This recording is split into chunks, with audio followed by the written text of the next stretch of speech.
বাংলা ভাষাভাষী মানুষের জনপদ হচ্ছে বেঙ্গল বা বাংলা। এই অঞ্চলটা দীর্ঘ সময় নানাভাবে নানা রাজনৈতিক পরিস্থিতিতে এর আকৃতির যেমন পরিবর্তন হয়েছে, রাজনীতির সীমারেখারও পরিবর্তন হয়েছে, কিন্তু এই অঞ্চলের মানুষের চিন্তাভাবনা ধ্যান ধারণা থেকে গেছে একই জায়গায়।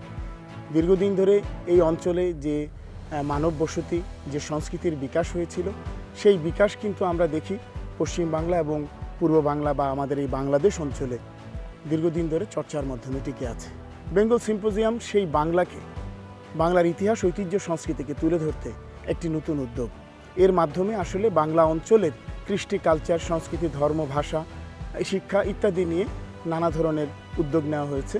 তারই একটি বৃহত্তর উদ্যোগ হচ্ছে আগামী 14-15 নভেম্বর বেঙ্গল সিম্পোজিয়াম। যারা বাংলায় জন্মেছেন, যারা বাংলাকে ভালোবাসেন, যারা বাংলাকে নিয়ে ভাবতে চেষ্টা করেন, বাংলার এই আয়োজনে আপনারা সম্পৃক্ত থাকবেন। সবাইকে আমন্ত্রণ জানাচ্ছি বেঙ্গল সিম্পোজিয়ামে আগামী 14 থেকে 15 নভেম্বর 2025-এ।